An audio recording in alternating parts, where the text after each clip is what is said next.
ও hello, এটা কি সরকারি গাড়ি নাকি? আরে মো তুই? হ্যাঁ আমি। ওনাকে তুমি চিনো নাকি? হ্যাঁ চিনি, খুব ভালো করেই চিনি। ও আর আমি কলেজে একসাথে পড়তাম। তো তুই এখানে কি করছিস? আমি আমি তোমার হাজবেন্ডের জন্য এখানে অপেক্ষা করছি। ও তোর হাজবেন্ডের জন্য অপেক্ষা করিস? তোর তোর হাজবেন্ড কিতে করে আসছে, অটোতে নাকি বাসে? না না, বাসে বা অটোতে করে আসবে না। হয়েছে হয়েছে, থাক, আর একটাও মিথ্যা কথা বলতে হবে না। আমি এখন খুব ভালো করে জানি তুই তুই খুব বড় একটা মিথ্যা কথা বানিয়ে বলবি যে তোর হাজবেন্ডের গাড়ি আছে, বাড়ি আছে, আর তোর হাজবেন্ড প্রাইভেট কারে করে আসতেছে। আসলে এগুলো কোনো কিছুই নেই, কারণ তোকে দেখেই বোঝা যাচ্ছে যে তোর একটা ছোট লোক বা কোনো অফিসের দারোয়ানের সাথে বিয়ে হয়েছে। আচ্ছা মো, আমি তোর সাথে কেন মিথ্যা কথা বলতে যাব তুই একটু বল আমাকে। তুই না আগে আমার গাড়ির সামনে থেকে সর, কারণ এত বড় গাড়িতে যদি স্কেচ পড়ে না, তাহলে তুই আমাকে এটা ঠিক করার জন্য টাকা দিতে পারবি না, কারণ তোর কাছে এত টাকা পয়সা নেই। মো, তোর সাথে আমার এতদিন পরে দেখা হয়েছে, কোথায় তুই আমার সাথে ভালো দুটো কথা বলবি তা না, তুই আমার সাথে দুর্ব্যবহার করেই যাচ্ছিস। বাই দ্য ওয়ে, তুই নতুন গাড়ি কিনেছিস, সেজন্য congratulation.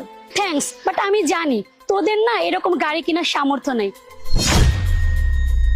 R by the way, meet my will be husband Sabuj Khan. আর এই গাড়িটার দাম কত জানিস? 50 লক্ষ টাকা।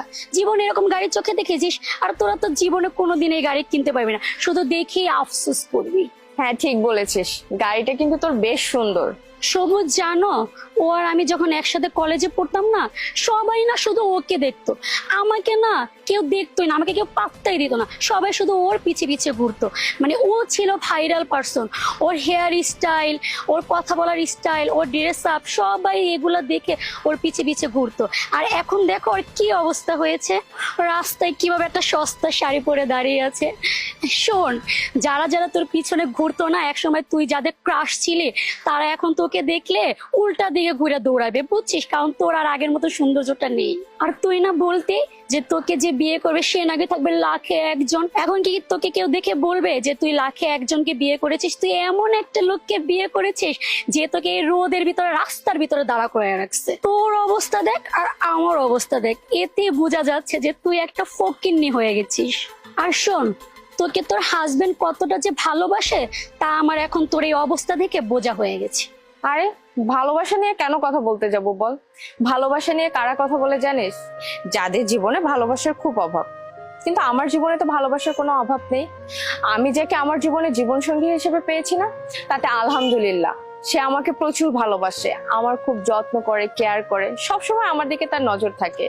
তাই এক্সট্রা ভাবে ভালোবাসা নিয়ে কাউকে বলার আমার কোনো কিছু নেই। আর তাছাড়া যারা আমাকে দেখে তারা বুঝেই যায় আমি কতটা ভালো আছি, আমার হাজবেন্ড আমাকে কতটা ভালোবাসে, আর আমি কতটা সুখী। হয়েছে হয়েছে, তোর আর এত বড় বড় লেকচার দেওয়া লাগবে না। এখন হয়তো তুই বলবি তোর হাজবেন্ডের আমাদের মতন গাড়ি আছে, বাড়ি আছে, ব্যাংক ব্যালেন্স আছে, আসলে তো কোনো কিছু নাই। এত বড় বড় লেকচার তুই আমার সাথে আর দিস না, ঠিক আছে? আর শোন, তোর এই অবস্থা দেখে না আমার খুব শান্তি লাগতেছে, কারণ আমি তোকে কলেজ লাইফ থেকে খুব জেলাস ফিল করতাম, এখন তোকে দেখে আমার খুব ভালো লাগতেছে, বিশ্বাস কর। কি বলছো? এইটা তোমার বান্ধবী? ও মাই গড, এরকম খ্যাত একটা বান্ধবী তোমার হতে পারে? আর তুমি কোথায়, আর তোমার বান্ধবী কোথায়? কি বললি মৌ তুই? তুই কলেজে থাকাকালীন অবস্থায় আমাকে জেলাস করতি, আমাকে হিংসা করতে, আমাকে দেখতে পারতি না? ও মাই গড! অথচ আমি তোকে আমার জীবনের সেরা বন্ধুটি ভাবতাম, ভাবতাম তুই আমার বেস্ট ফ্রেন্ড, তোর উপরে আমার লাইফে আর কেউ নেই। অথচ তুই তলে তলে আমাকে হিংসা করতি, আমি কখনো জানতেই পারিনি। হায় আল্লাহ! আর আর আমি তোকে নিয়ে কত বড় বড় কথা বলতাম। যাক, অন্তত এটা ভালো হলো তোর সাথে আজকে আমার দেখা হয়ে আমি ক্লিয়ার হলাম যে তুই আসলে আমার বেস্ট ফ্রেন্ড না, আর আমি তোকে বেস্ট ফ্রেন্ডই ভেবে যেতাম। আর কি বললি, কলেজে থাকাকালীন অবস্থায় যে সমস্ত ছেলে আমার উপর ক্রাশ খেয়েছিল, আমার পিছন পিছন ঘুরেছিল, তারা এখন আমাকে দেখে উল্টা পথে দৌড়াবে, আমাকে দেখে ইগনোর করবে, আমাকে আর পছন্দ করবে না? কেন? আমার কি এমন হয়েছে? আমি তো ঠিক আগের মতোই আছি। আমি একটা শাড়ি পরেছি দেখে আমার লোক খুব খারাপ হয়ে গেছে, তাই না?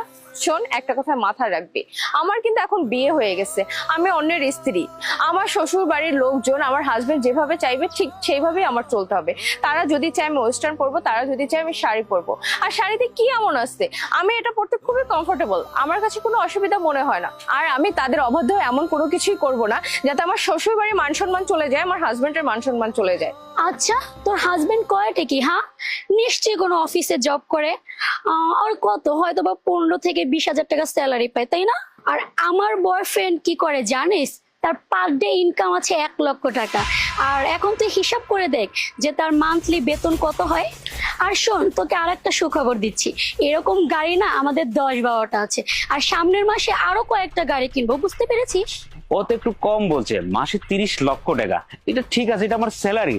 আর এক্সট্রা ইনকাম প্রায় মাসে 60 থেকে 70 লক্ষ টাকা। বাহ, তাহলে তো খুবই ভালো। তোর বয়ফ্রেন্ডের তো মার্শাল্লাহ ভালো ইনকাম। তাহলে একটা কাজ কর, তোরা বিয়ে করে ফেল, কারণ তোরা একে অপরকে খুব ভালোবাসিস, তাই বিয়ে করে নেওয়াটাই উচিত। তাতে তোরা খুব ভালো থাকবি।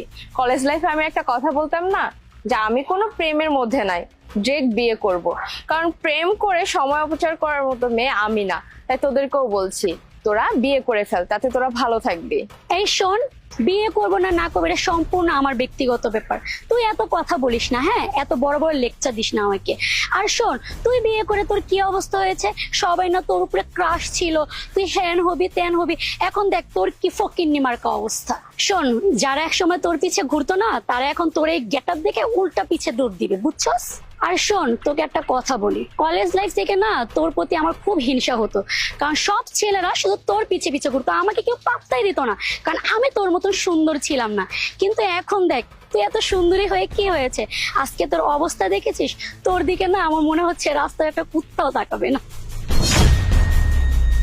অবশ্য কি জানিস, কিছুক্ষণ আগেও না তোকে দেখে আমার খারাপ লাগছিল, কিন্তু এখন মনে হচ্ছে তুই যদি কলেজে থাকাকালীন অবস্থায় আমাকে হিংসা না করে পড়াশোনায় মন দিতি, তাহলে ওয়েল এস্টাবলিশড হতি, আর নিজের টাকায় নিজে চলতে পারতি। অন্তত পক্ষে অন্যের টাকায় নির্ভর হয়ে নিজের জীবন কাটাতে হতো না।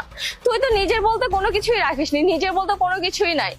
যা কিছু দেখাচ্ছিস সবকিছু তোর বয়ফ্রেন্ডের, তোর নিজের কি আছে? তুই তো নিজেই অন্যের টাকায় চলিস। আর তুই আমার হাজবেন্ডকে নিয়ে কথা বলছিস, তুই আমার হাজবেন্ড সম্পর্কে জানিস? আমার হাজবেন্ডের কথা না হলে বাদই দিলাম, তুই আমার ড্রেস আপ নিয়ে কথা বলছিস।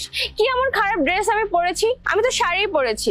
শাড়ি কি এমন খারাপ জিনিস? শাড়ি হচ্ছে বাংলার ঐতিহ্য, সাংস্কৃতিক। আর তুই কিনা বাংলার সংস্কৃতি আর ঐতিহ্য নিয়ে কথা বলেছিস? তুই কি পরে আছিস? তুই তো ওয়েস্টার্ন ড্রেস পরে আছিস। কি ভাবছিস ওয়েস্টার্ন ড্রেস পরলে তোকে সুন্দর লাগবে? সুন্দর কখন লাগে জানিস? যখন একটা মানুষের মন সুন্দর, তখনই একটা মানুষকে সুন্দর লাগে, বুঝতে পেরেছিস? আর একটা কথা বলি, এরকম শাড়ি পরলেই না মানুষ সস্তা হয়ে যায় না, আর এরকম সুন্দর ড্রেস পরলেই মানুষ সুন্দর হয়ে যায় না, যদি মনটাকে ঠিকঠাক ভাবে সুন্দর না রাখতে পারে। আর শোন, একটা মানুষ যদি শাড়ি পরে তখন তাকে সুন্দর লাগে যদি মনটা তার ভালো থাকে, বুঝতে পেরেছিস? উফ, চুপ কর, আর না তো বড় বড় লেকচার দিস না। তোদের টাকা পয়সা নাই দেখে এরকম সস্তা একটা শাড়ি পরে দাঁড়িয়ে আছিস, আর ভালোবাসা দেশের ঐতিহ্য নামে চালিয়ে দিচ্ছিস। আর শোন, আমি না সবকিছু বুঝি, তোর যদি এত টাকা পয়সা থাকতো না, তাহলে তোর চলাফেরা অন্যরকম থাকতো, আমাদের মতো থাকতো, বুঝতে পেরেছিস? এই, তোকে না আমি বললাম আমি শাড়ি পরি নিজের পছন্দ অনুযায়ী, বুঝতে পেরেছিস? আমার পরতে ভালো লাগে তাই পরি, কিন্তু তুই বারবার আমাকে ছোট করেই যাচ্ছিস। আর শোন, আমার হাজবেন্ড এমন একজন মানুষ, আমার হাজবেন্ড কি করে সেটা যদি শুনিস না, তাহলে তোর পা থেকে মাটিটা সরেও যেতে পারে, বুঝতে পেরেছিস? আর শোন, আমি না পোশাক পরে আমার পছন্দ অনুযায়ী, আমার হাজবেন্ড আমাকে জোর করে না। আমার হাজবেন্ড আমার লাইফে পুরো ফ্রিডম দিয়ে দিয়েছে। আমার শ্বশুর বাড়ির লোকজন আমাকে পুরো স্বাধীনতা দিয়ে রেখেছে, কিন্তু আমি শালীনতা বজায় রেখে চলাফেরা করি। তোর মতো এরকম মডার্ন ড্রেস পরি না। যেহেতু আমি একজন বিবাহিত মেয়ে, আমি বাঙালি, তাই আমি শাড়ি পরি যাতে আমার হাজবেন্ডের সম্মান থাকে, আমার শ্বশুর বাড়ির সম্মান থাকে, বুঝতে পেরেছিস? আর আমার হাজবেন্ডকে নিয়ে তোর অনেক আগ্রহ না, সে কে, কি করে, কোথায় চাকরি করে, কত টাকা বেতন পায়, তাহলে তোকে বলেই দেই যে আমার হাজবেন্ড কে। আমার হাজবেন্ড না এই এলাকার ডিসি। ডিসি মানে?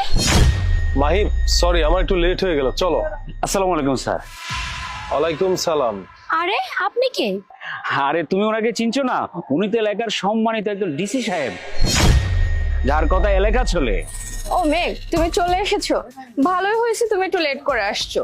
তুমি লেট করে আসাতে আমি অনেক কিছু বুঝতে পেরেছি। আমি তোমাকে পরিচয় করিয়ে দিচ্ছি, এ হচ্ছে মৌ, আমার কলেজে থাকা অবস্থায় সবচাইতে ভালো বন্ধু, কাছের বন্ধু, বেস্ট ফ্রেন্ড আমার। তুমি হয়তো এতক্ষণে দেখে বুঝতেই পেরেছো এখানে কি হচ্ছিল বা কি হচ্ছে। শোন মৌ, তোকে একটা কথা বলি, একটা মানুষের কাজ কর্ম বা ড্রেস আপ কখনোই তার পরিচয় বহন করে না। একটা মানুষ শাড়ি পরতেই পারে, একটা মানুষ নর্মাল ভাবে চলাফেরা করতেই পারে, এটা তার কমফোর্টেবল, সে যেভাবে কমফোর্ট ফিল করবে সে ঠিক সেইভাবেই চলাফেরা করবে। তাই বলে যে তাকে তুচ্ছ তাচ্ছিল্য করতে হবে, এটার কিন্তু কোনো মানেই আসে না। শোন, নিজেকে বদলা, মানুষকে মানুষ ভাবতে শুরু কর, সবাইকে না এত অহংকার দেখে বেড়াস না। টাকার গরম আজ আছে কালকে নাও থাকতে পারে, কিন্তু একটা বন্ধুত্ব, একটা সম্পর্ক না আজীবন থাকবে। দেখবি বিপদে পড়লে ওই সম্পর্কগুলো এসে তোর সামনে দাঁড়াবে। টাকা অনেক সময় না বিপদ কাটায় না, টাকা সবসময় সাথেও থাকে না। তাই তোকে একটা কথা বলি, মানুষকে একটু সম্মান কর, তুই নিজেও সম্মান পাবি আর অনেক ভালো থাকবি। তাছাড়া তুই যে টাকার গরম দেখিয়ে যাচ্ছিস আমার সাথে, সেটা কিন্তু তোর ইনকামের টাকা না, বা তোর একান্ত নিজের টাকা না, সেটা কিন্তু তোর বয়ফ্রেন্ডের টাকা। আজকে যদি তোর বয়ফ্রেন্ড তোকে ফেলে চলে যায় না, তোর কিন্তু নিজে বলতে কোনো কিছুই থাকবে না। তাই আগে নিজে ইনকাম কর, নিজের স্থান শক্ত কর, তারপর অহংকার করা শুরু কর। তখন না হয় মানা যাবে যে তোর নিজের বলতে অনেক কিছু আছে, তাই তুই অহংকার করছিস। আচ্ছা, এটা তোমার বান্ধবী, তোমার কথা শুনে বুঝতে পারলাম যে তোমার বান্ধবী তোমাকে অনেক তুচ্ছ তাচ্ছিল্য করছে। সত্যি বলতে কি জানেন, মাহি খুব সহজ সরল জীবনযাপন পছন্দ করে। মাহির মধ্যে কোনো অহংকার নেই। ও চাইলে প্রতিদিন অনেক কিছুই খরচ করতে পারে, কিন্তু সেটাও করে না, কারণ অপচয় করা ভালো না। এনিওয়ে মাহি, চলো। আসি, ভালো থাকবি। নেক্সট চলো। ভালো থাকবেন। মৌ ভেরি ব্যাড, ওনাকে তুমি চিনো না, উনি একজন সম্মানী ব্যক্তি। মানুষের সাথে কথা বলতে হলে একটু ভদ্রতা বজায় রাখবে অ্যাটলিস্ট, বুঝতে পারছো?